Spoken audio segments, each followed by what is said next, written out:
that is why the children, the youngsters are in under big stress because they are thrown into this world and they have to grow there. Okay? Tell me why. So you can keep thinking about that. Okay? So it's time, I think, so we begin. So good evening, friends. Welcome. And today the topic that we are going to discuss is spiritual enhancement, a tool for stress management. I could see some of you have been coming for all these sessions by me, and you must be really under stress. So today you can be relieved of that stress. And I see some new faces, new friends. Now that puts me under stress now. Okay.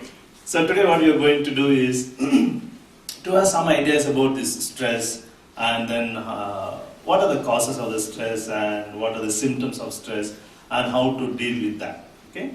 And we have a little video clip also by Dr. Lisa, who speaks about the power of mind over body. It's a video clip of about 15-20 minutes. We may not play all that clip, maybe a few minutes at the end. And I think it must be available in the YouTube also. You can take the reference there later. So these are the pictures, very common. It's not very rare. Yeah, next. There are only 2 times I feel stress, day and night. Other times are fine. Yes. Stress is a common phenomenon. No one can escape from it, even small child. You know, once a little girl was sitting at the entrance as her father was coming back from the office, and she was sitting like this, so sad. And the father was surprised. "Oh, my darling sweetie, what happened? Why are you so sad?" Then she said, "Don't disturb me, I am in tension now." Why? What tension? These days your wife is not behaving properly. Well, just then the child got some beatings from the mother and she was sitting there. So stress is there everywhere. Okay? And stress management, it is not about getting rid of stress, but how to manage them effectively. So once you are experts in stress management, it doesn't guarantee you that you are going out of stress. You are going to be out of stress. Stress will be always there. And stress management gives you the techniques, the tools, how to manage it effectively. For effective management of stress, first of all, we need to understand it. Oftentimes, we don't understand what stress is. We need to understand it, and we need to detect its causes and to implement the ways to relieve it. Oftentimes, we are not aware of the causes of the stress. Again and again, we face the same situation in our lives. So once we identify the causes, perhaps we can be a little careful to avoid those causes so that we may be out of stress. Outline of the presentation: to understand stress, then to explore stress, to recognize various symptoms, physical symptoms, behavioral, emotional, mental, spiritual, and then we'll see some of those causes giving this stress, and then managing stress in healthy ways. There are several ways of managing stress, but all the ways are not healthy. Suppose one gets into alcohol, or one gets into some sort of drugs or any other things like that. So they think that it relieves them of stress, but is it really a healthy way to relieve stress? We'll see something of that. So managing stress, healthy ways of dealing with it for one's body, one's mind, one's emotions, one's relationships, and one's spirituality. And then management of time, especially for the youngsters and the students. This skill, if they know how to manage their time, 90% of the stress can be solved, experts say. And then finally, 10 practical tips to deal with stress. Alright? So at the end of the talk, you'll be experts in managing stress, and no long homilies will put you under stress after that. Okay? No matter how long it is. Okay, first, understanding stress. What is stress? The adverse reaction of the body and mind to excessive pressure of everyday demands and threats. Our body and mind react to the demands of our day-to-day lives. And these demands may be real demands, or it may be perceived demands. It may be a threat. Okay? So, the expert here, Richard Lazarus, he was a psychologist, a pioneer in the work of emotions, stress, etc. He defines stress this way. Stress is a condition of feeling experienced when a person perceives the demands exceed the personal and social resources the individual is able to mobilize.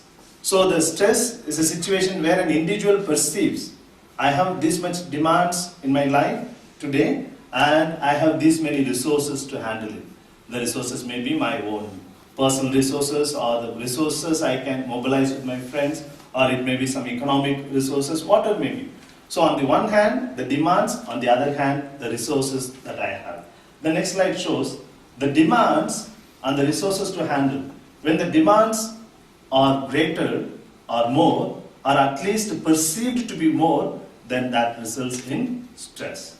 So the demands, the resources. When the demands appear to be more, greater than the resources that I have to handle those demands, then I end up in stress. These days, more realization that we are psychosomatic beings. What do you mean by psychosomatic? Psycho, spirit, psyche, and soma, body. These are Greek words. So we are beings where the body and spirit are so deeply integrated, intermingled. We cannot speak of our body and spirit separately. We cannot dichotomize these two. We are psychosomatic beings. So much so that when my body physically, I have some sickness, that affects my spirit and vice versa. So we are one unit of psychosomatic beings. You know, these days the doctors speak about patients at the operation table when they come for surgery, whether the person is really cooperating for the surgery. But actually the person will be under anesthesia. So he is not aware. She is not conscious of what's going on. But still they say he is cooperating with the for the surgery. Which means if the person has come to the operation theatre with full trust in God, in the medical system, and he has come in a very relaxed manner to the operation theatre, though he is in anesthesia, the body reveals the peace and serene mind state of the person. The tissues, the veins and the sinews become very relaxed, and it is easy for a doctor to make the operation, to do the surgery. On the other hand, if the person has come to the operation table with lots of anxiety, fear and unwillingness, etc., that is reflected in the body structure.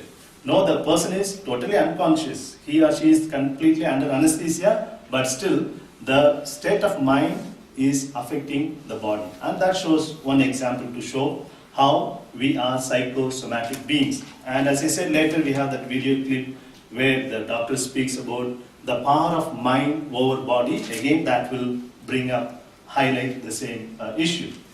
Actual researchers in this area and experiments are common from 1930s. Before that, we did not have, because only in the 20th century, lots of developments in the field of psychology has come up. And it's really a great gift and to humanity, because lots of things are going in our mind, in our hearts, in our feelings, emotions. What we see externally is just 1/10 of our personality. The 9 parts of our personality is hidden within, and we are not able to really verbalize it. And that is why the field of psychology is really a great gift to humanity. From bio-psycho-social perspectives, this whole study was started in the 1970s. So this stress management or emotional intelligence, all these things are of very recent origin, past few decades, as you see. Yeah. By the 90s, stress had become an integral part of modern scientific understanding in all the areas of physiology and human functioning. And the past 2 decades, lots of researches have been done in this area. Yes, I need not explain. Stressors. Now, stressor is the event that provokes stress. Stressor is the event which provokes stress. For example, physical dangers, exams, interviews, job pressures, financial problems, conflicts in personal relationships, and number of things. Any event which can cause stress, it's called stressor. And again, as we're going to see, an event need not be a stress for everybody. If the person personally feels I can handle the situation, that event will not cause stress to that person. Only when the person realizes or perceives that this demand or this pressure is too much for me to handle, then he or she will be automatically in stress. Short-term events, applying brakes to avoid accidents, taking the penalty shot, saving a drowning child. These are instant actions which can give us a stress. And when you drive, you know how often we get that stressful moment where we have to apply a sudden brake. And long-term events like marriage, divorce, unemployment, shifting to a new house, starting a new career, studies, planning for a child. No, all these things are long-term stress. And all these things are examples for stressors. Stress response, the natural reaction of the body. It enhances person's ability to face a challenge. When there is a sudden threat, immediately we react to it, and later we'll be sitting and realizing, was it I who did that? Suppose a dog is chasing you and there is a fence, and in that fear you jump over the fence, and after reaching the fence, when you realize that you are safe, you turn back and say, oh my God, this fence is 5 feet tall, how did I do that?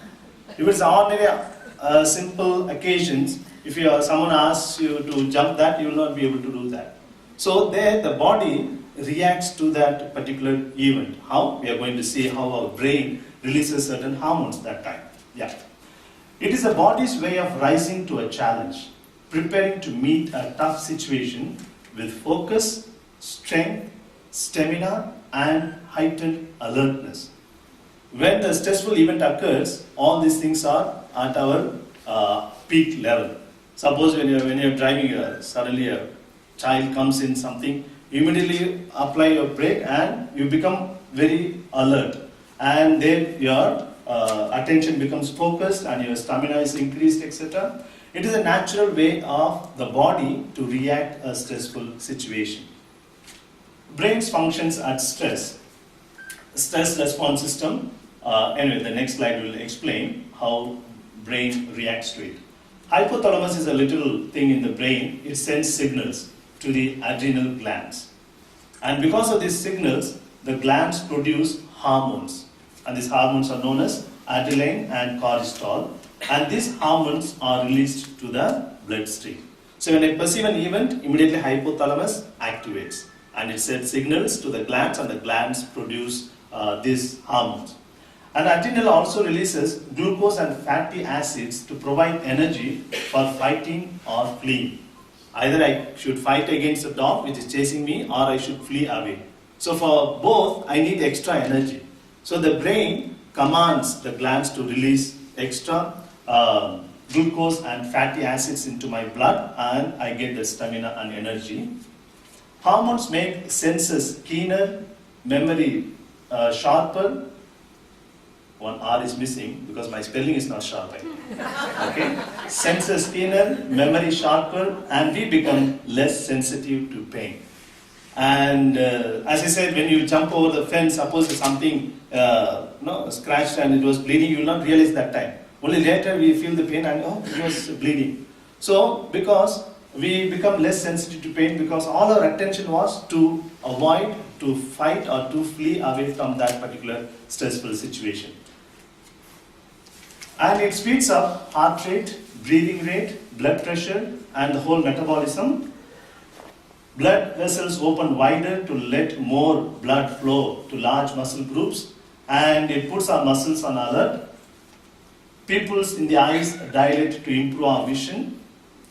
The liver releases some of its stored glucose to increase the body's energy. So all these things are happening because of the brain's reaction to the stressful moment. And we start sweating, produced more to cool the body because lots of things are going inside. You know, one beautiful thing about the skin, I think I must say that. By the way, skin is the largest organ in our body. Usually if someone asks which is the largest organ in the body, we will not think of skin, right? And skin is giving the shape, and it controls the heat of our body, the temperature, etc. And without skin, we cannot have the structure. And there's a beautiful one-way control in our skin. The sweat can come from inside to outside, we all sweat. But fortunately, the liquid cannot go from outside to inside. I just imagine if you are in the swimming pool for some time, when you come out, you'll be like this. Right? What beautiful, the mind of God, clever God, you see. The sweat can come from inside, liquid, again, but the water cannot go from outside to inside. Okay. So the sweat increases that time to cool the body. All these physical changes required for a quick and effective response to the situation. So this nature has given this type of mechanism to be safe from the stressful situation. Yeah. Other hormones shut down functions which are not necessary at that particular emergency. Growth, reproduction, the immune system, all these hormones will be shut down because the whole energy of the brain and the body metabolism is focused on dealing with the stress. And that is why the chronic stress leading to sexual dysfunction, increasing the chances of getting sick. If I am continuously in the stressful situation, those hormones which are needed to deal with the stress, that hormones will be present. When those hormones are present, all the other required hormones will not be functioning. For instance, my immune system or my sexual functions, etc. If one is continuing to be in the stressful situation, all the other necessary hormones will be shut down. So I have this problem of sexual dysfunction, increasing chances of getting sick because my immune system is affected. Blood flow to the skin is reduced. That's why too much of stress will lead to skin ailments and skin diseases. Oftentimes the doctors ask us, what is the stressful situation? Did you change your job or did you lose your job? Something like that they ask. Because the stress can be easily reflected in our skin health. Long-term stresses cause continual release of various stress hormones, which can cause a depletion of energy storage, stress-induced hypertension, effects on metabolic process, and ulcers affecting digestion. All these things can come up when we are continuing to be in the stressful situations. Hampered growth, decrease in the testosterone levels in males, and irregular menstrual cycles in females, increased likelihood of infectious diseases. All these things are likely because the hormones which are necessary to deal with the stress are continuing to be present in our system. But the response should not overact or fail to turn off and reset itself properly. When the stressful situation is gone, again my system has to come back to normalcy. If it fails to come back to normalcy, then there will be an adverse reaction. Suppose I apply the brake when I see the child, but when the child is gone, etc., the situation is okay after 1 minute, then I must be able to come back to my normalcy. The brain has to rework, we are going to see. When the danger or perceived threat is finally over, the brain starts the reverse process by releasing different biochemicals. Earlier it released certain biochemicals, hormones to handle the situation, but when the situation is over, gone, now the brain has to release certain other biochemicals to neutralize, to balance the situation that occurred because of the stress. That is called the sympathetic nervous system, SNS, turns on the fight or flight response. Then after the situation is over, the parasympathetic nervous system, PNS, promotes the relaxation response. But unfortunately, for some reasons or the other, the relaxation process doesn't take place. So we are still in the previous state, and that will give us harmful effects. They try to regain the metabolic equilibrium between the stimulating and the tranquilizing chemical forces. If either of the chemical forces dominates the other, it causes internal imbalance, having serious consequences for the brain cells. We are going to see soon how the brain cells are affected in the stressful situation. Yes? Some stress hormones unfortunately remain active in the brain for too long, injuring and even killing the cells, affecting our memory and learning. That's why when we are in long-time stress, our memory is affected and our learning is affected, especially for our children and the youth.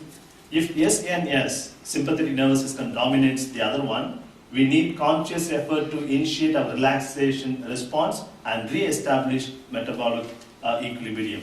Suppose if the system is not able to come back to its normalcy, we have to artificially or externally create certain situation which would help us to relax. Some of these tips we will see at the end. Yes.